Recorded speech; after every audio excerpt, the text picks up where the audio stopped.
Ladies and gentlemen, welcome to A Tea with Li. 女士们、先生们，欢迎来到李世锋茶谈录。Today, with great honor and pleasure, we are going to have Master Conrad Bui, Li Aiwu from United States to share with us his life as a man, M-A-N, martial arts nerd.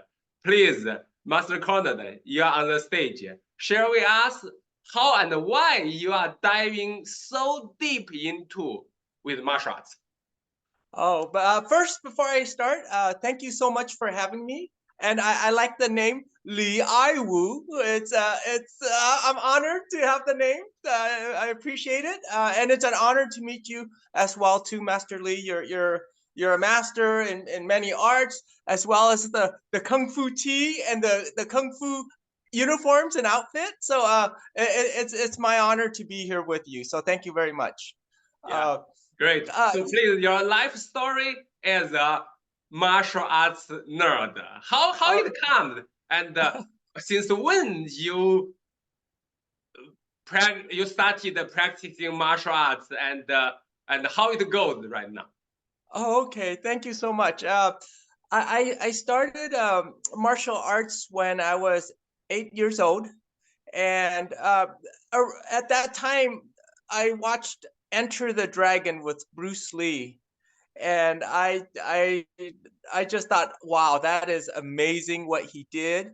I grew up as an Asian person in the middle of the United States in Aurora, Colorado, and so there wasn't a lot of Asians around me, and I always felt like I was out of place. Of course, being Asian, I was always smaller too, compared to all the bigger people, and so I got bullied a lot, and I felt a lot of racism when I was in that area growing up in the 80s, and so watching that Enter the Dragon changed my life, because I thought, wow, here's another Asian, and he is dangerous. He is good looking. He has muscles, and he has these skills. So it was very fascinating to me what he did. And so I asked my parents if they would allow me to go take Kung Fu or any martial arts, Taekwondo. Back in the early 80s, there was not a lot of Kung Fu. There was, in the area, Taekwondo and Judo back in the early 80s. And so, but my parents, we were not very rich. So they said, maybe, but my dad said, told me he was a black belt in Aikido. And so I thought, ooh, Aikido, if it's something like what Bruce Lee does, I want to learn it. And so it turned out to be nothing like what Bruce Lee did. But, it was martial arts. So I thought, I want to learn it anyway. So I learned Aikido from my dad from about 8 years old to about 12 years old.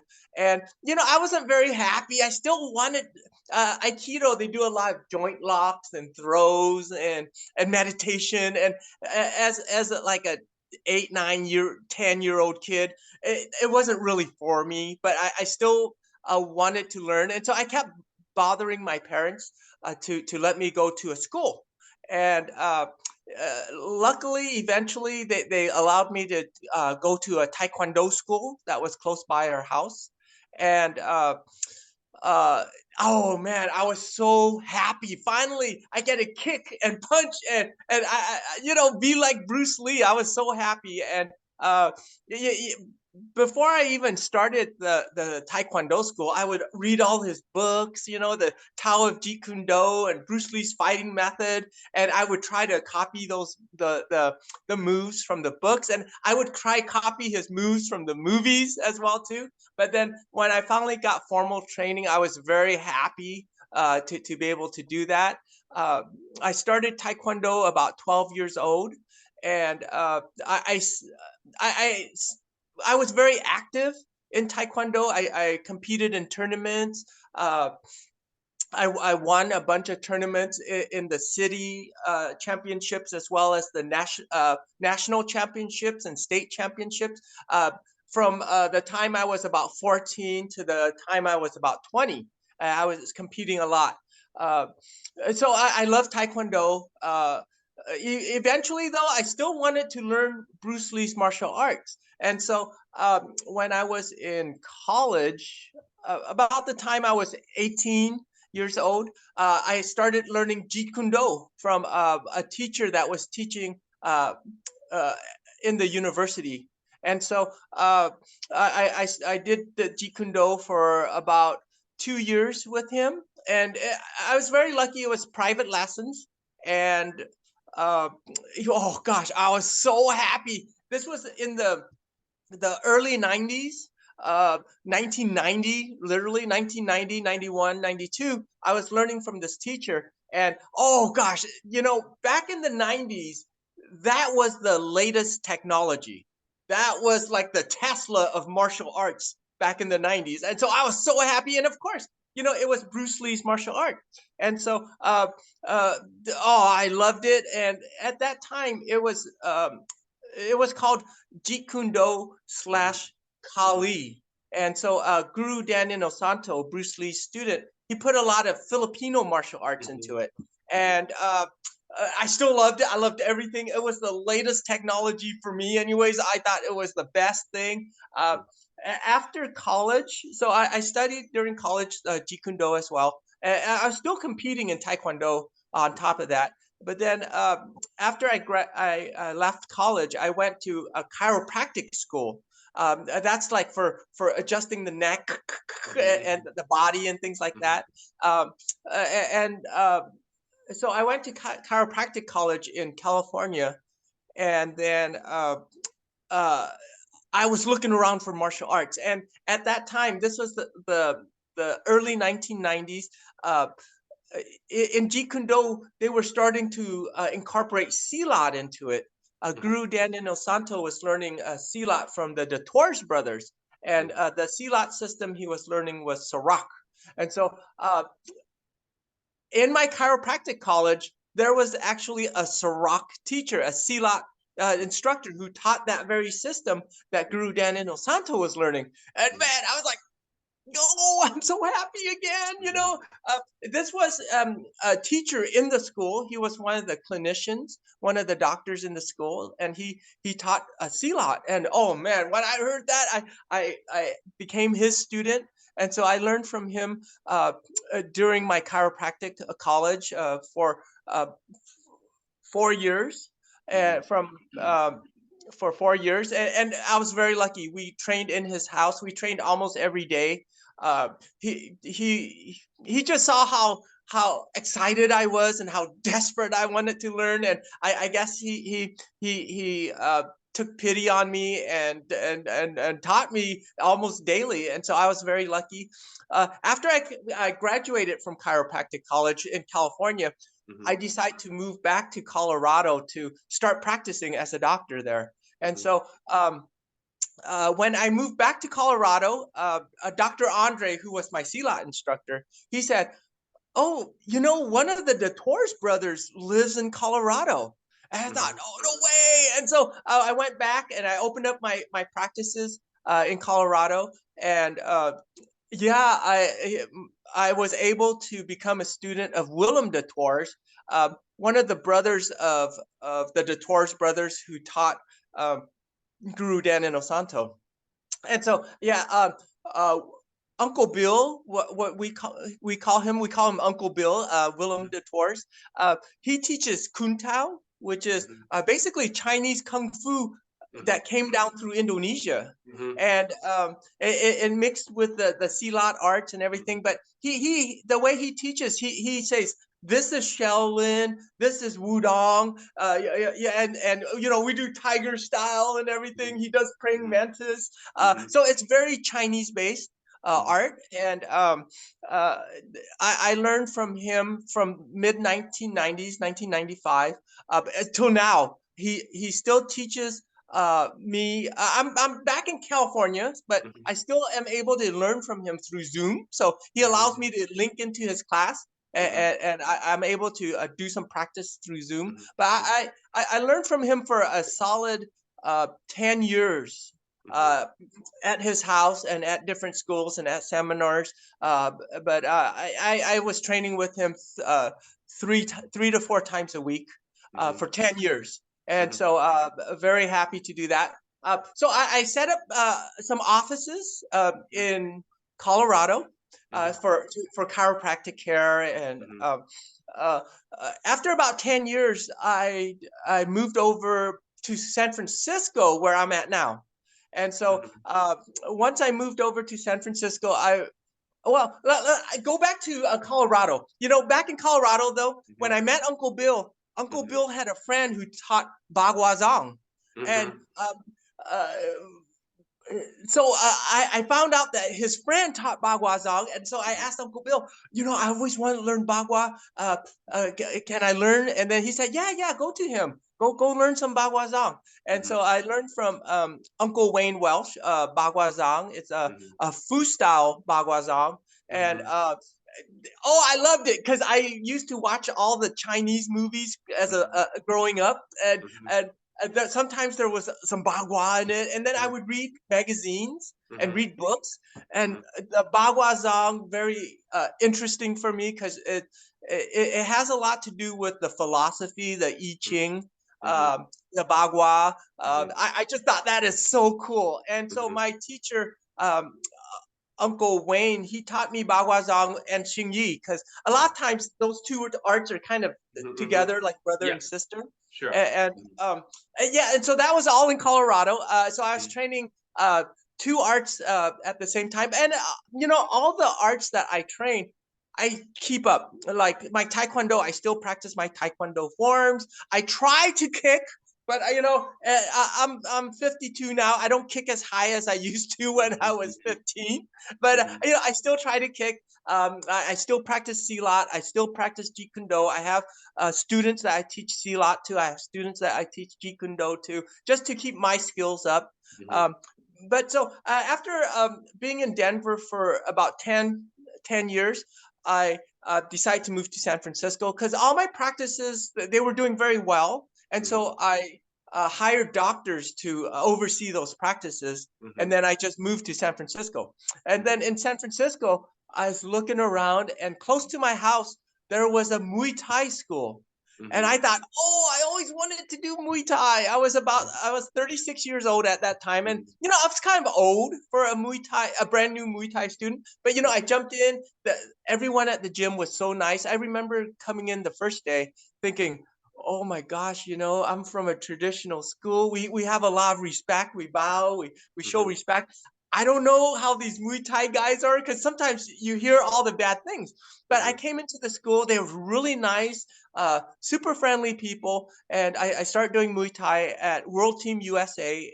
It was close to my house. Very lucky. And then at the Muay Thai school, there was also Brazilian Jiu-Jitsu. And so I would...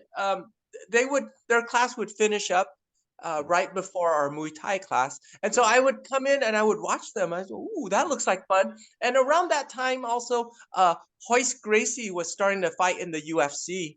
And I just thought, wow, you know, that's such a cool system. I want to learn it one day, but I was kind of scared to join them because I heard about all these injuries and things like that. So I was a little scared. So I did Muay Thai for a year, and then finally, you know, they kept bugging me, come join class, come join Jiu-Jitsu. It's really fun. And so I decided to go ahead, give it a try, and I loved it. It's a great exercise. You learn from the right people. You will not get hurt. You won't get injured. Of course, you know, injury in any martial arts, it can happen. But if you learn with the right people, it's less likely to happen. And so that was about 14 years ago when I joined the Muay Thai school. And then 2 years after that, 1 year after that, I joined the Jiu-Jitsu school. And so now I help teach the daytime classes, the afternoon classes at the school as well too. And so I'm still learning, you know, I'm still doing all this on the side as well too. You know, I've taken a lot of firearm classes, gun classes, and I also teach. I'm an instructor with the NRA, National Rifle Association, as a firearms instructor with them as well too. So just anything with martial arts. Oh, during COVID, I started taking Iaido, which is using the Japanese katana, and so I always wanted to learn Iaido, and I thought, what could I do? I'm in COVID. This is lockdown. I found an Iaido school, and they were teaching through Zoom and a little bit, and then eventually they opened up their school, and I've been doing Iaido since COVID, so about 3 years, and I love that as well too. I'm a nerd, like what you said, martial arts nerd. I just like people. I love people. I don't care if black, white, yellow, green, blue, red. It doesn't matter to me. I love people, and I love martial arts as well too. So even if I don't study a certain martial arts, I still have a lot of appreciation for any art. And so I find every art very fascinating. So that's just where I'm from. And I think one thing that I try to do now is just spread the beauty of the martial arts any way I can. And it doesn't, to me, it's just martial art family. It's not that I'm spreading Brazilian jiu-jitsu or spreading taekwondo or spreading silat or something like that. It's just a big family to me, and just spreading the love. It's such an amazing story. Yes, your story clearly expressed that how a man can be, how a martial arts nerd can be, exactly. And you have amazing energy to express clearly, your idol, I suppose, Bruce Lee's philosophy. When you want to learn something, you must empty your cup, right? Yes. You must empty your cup, and then the other can finally fill into it fully, totally. Well, you want to definitely fill it with Lee's Kung Fu tea. Right? Yeah. So empty your cup so you can put more of the Lee's Kung Fu tea into it. Exactly. Thank you.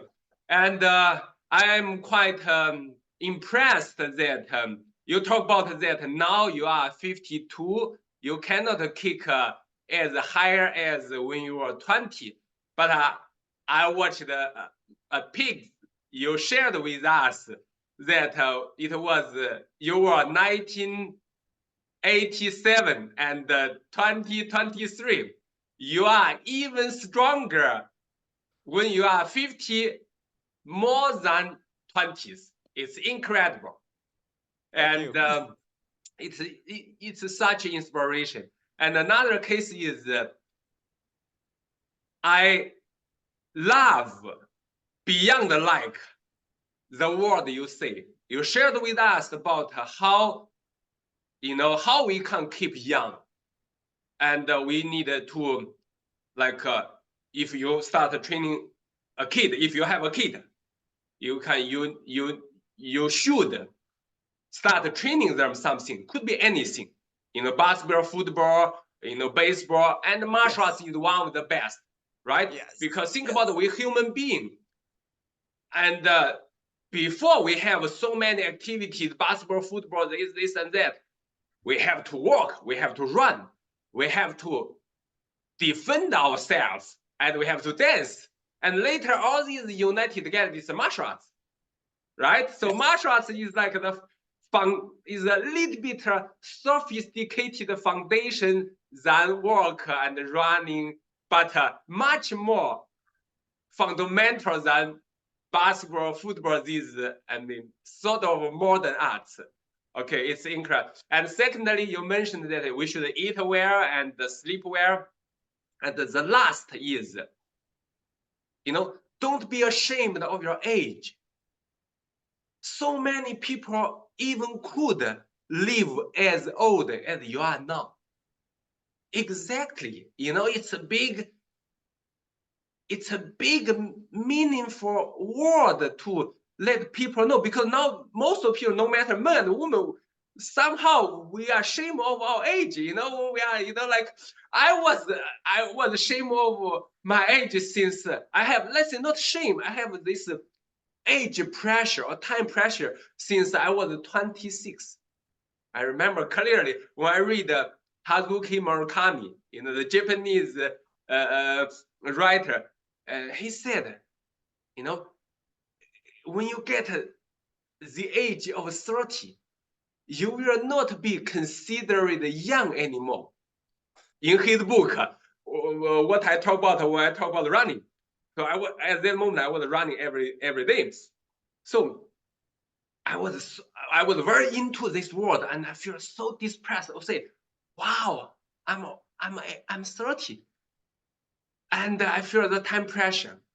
But now with time goes by, and now I'm 37 years old already. This time pressure getting less. This age, Bruce Lee died when he was 37 years old. And Bruce Lee's son is where? And I visited Seattle, where Bruce Lee's grave was. And we are so lucky, to keep our Bruce Lee legacy or our ancestor legacy and share with people to interacting with people, to communicate that just like this is we call, as you mentioned, we love people, we love men, and this is humanism, and this is one of the biggest love and care for this universe. Another friend shared with us is called compassion, also from United States. Yesterday I just interviewed. She's excellently united yoga and qigong together, called Yuchi. Oh. And she said the compassion is a higher frequency than qi. It makes sense, like us, as you mentioned, we love people, and this is greater, like humanism. Okay, I blah blah blah, but this is just, I feel so resonating with you.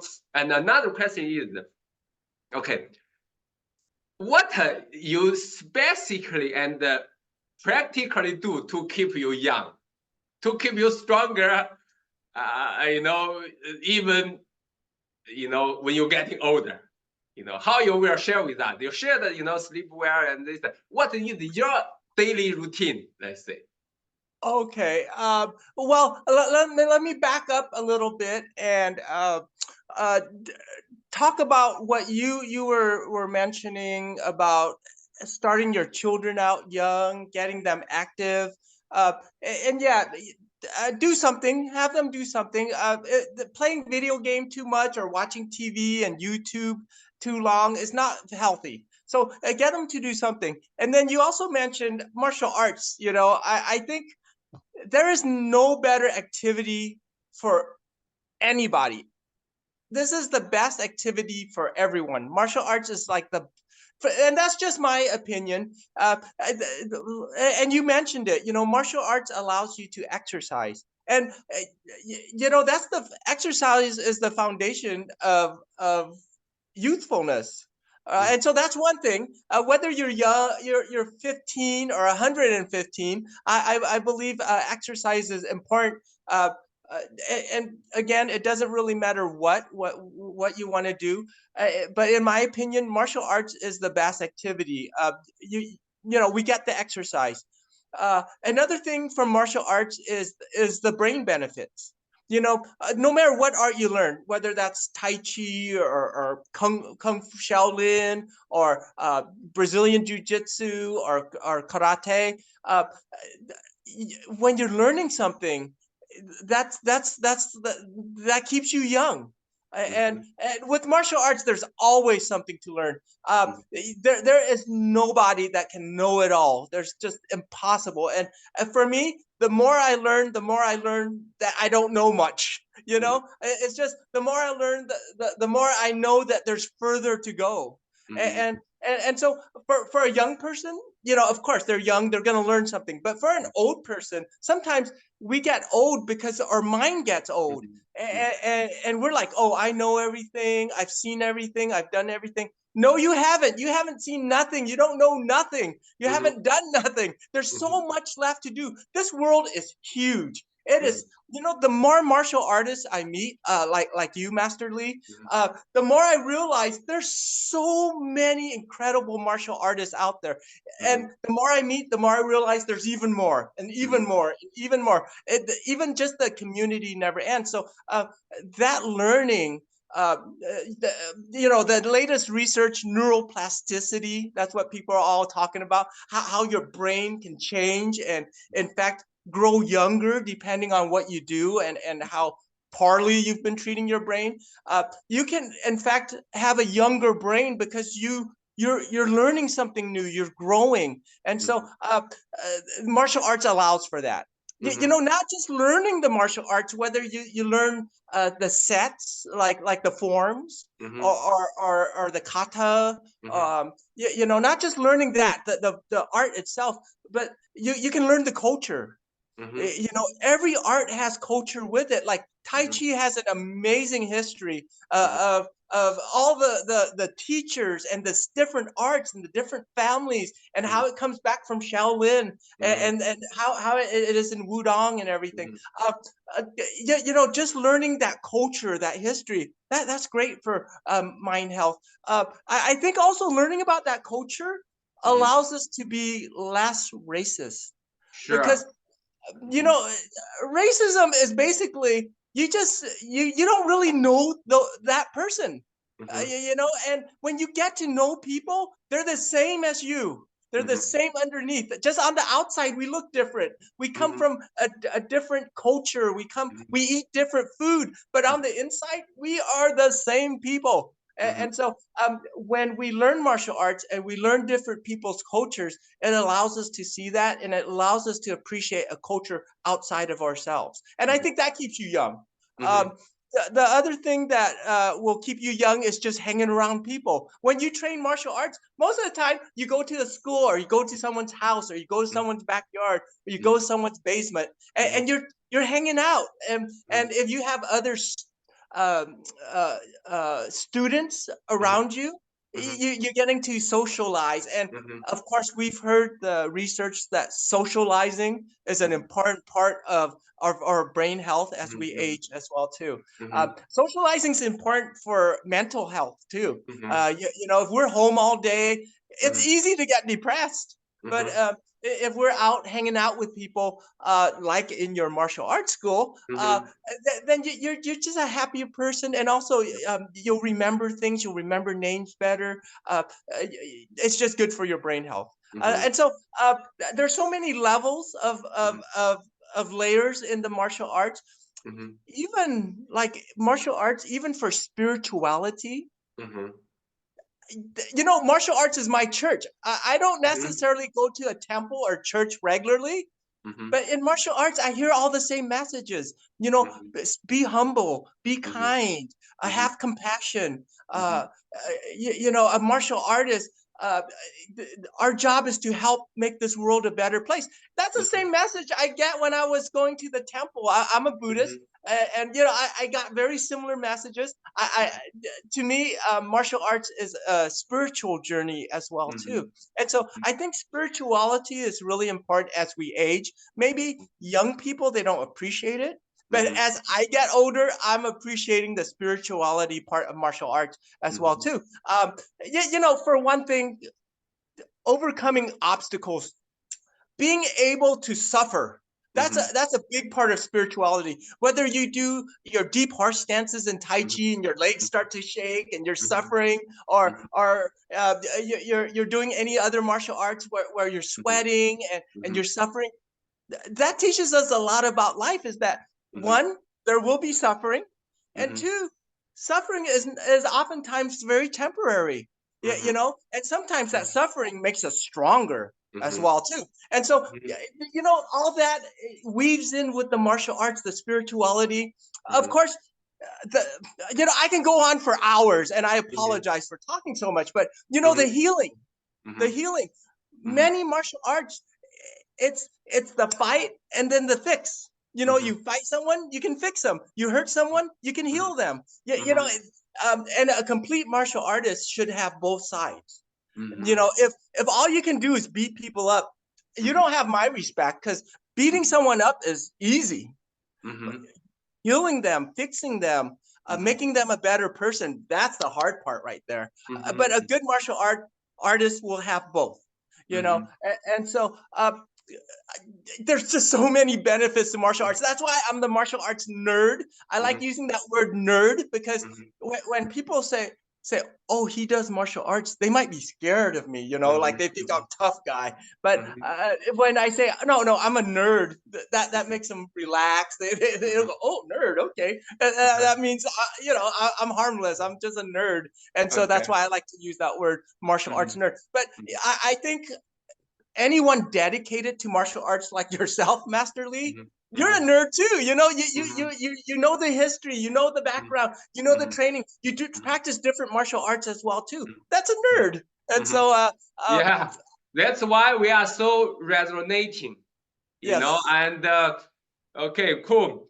And thank you for sharing. And I think what you shared with us already answered my another question. Sometimes it just incredibly happened.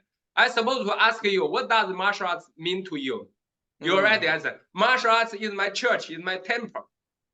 I don't go to a physically real temple, but martial arts, when I'm training martial arts, I'm worshiping myself. I'm worshiping this universe. The beautiful life I'm living into. And secondly, it's you should your great compassion in martial arts. As you said, okay, to beat up somebody in a sort of way is not so challenging. It could be challenging, take some time, to practice, but to heal somebody, to make somebody become a better person, it's much more harder. It's extremely rare and extremely true. And the last one is, so now you are also teaching, and where you offer class, how people can reach out to you. And so you are located in San Francisco right now, right? You have a place. Also, you give some online training. What is your class? What is your course arranged? Yeah, so I do teach in person Muay Thai and Brazilian Jiu-Jitsu at World Team USA, and I teach. I volunteer there. I volunteer there. That for me is my way of giving back to the martial arts world. I volunteer. I don't take any paycheck or anything like that. I'm just happy to see people improve and to see people happy. I've seen people lose weight. I've seen kids who have low self-esteem grow to be very confident people. And so those kind of things just that drives me just to teach for free at that school. And it's my way of giving back. And also, it's my way of working out. So when I teach, I'm working out as well too. So I'm kind of selfish that way. But so at World Team USA in San Francisco, I teach Muay Thai and Brazilian Jiu-Jitsu. And then I formed my own company called Tiga Tactics. That's Tiga Tactics. Yeah. I think in our next interview, we should talk about more how you creatively make your own, I cannot say style, maybe your own way of training, your own way of practicing. You training so much with so many different masters, and now you united and make your own way of training, your own method. And I am looking forward that you are sharing with us more about what is the philosophy behind the Tiga Tactics. Right. Tiga Tactics. And I hope, okay, for any of you guys who are looking at us, I highly recommend if no matter wherever you are right now, you can book Master Conrad Bui, Li Li, family of Bruce Lee, and also family of me, and also, the Taoist founder Lao Tzu.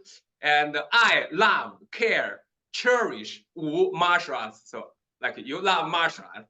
And to book Master Conrad, his personal training or online training or face-to-face, whatever. And I believe that you will have an incredible, unique martial arts journey with him.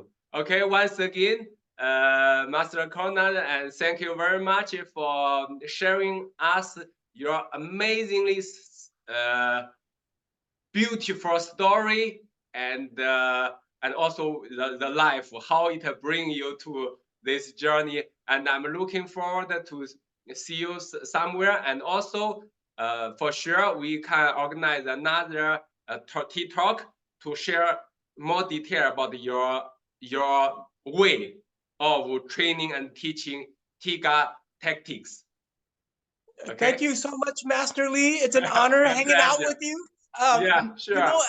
Thank you, whoever's watching this. And if nobody's watching, I don't care, because I like hanging out with Master Li. But if you're watching, I appreciate it. Okay. Best wishes. Best of luck, everybody. Yeah. Okay. 再见。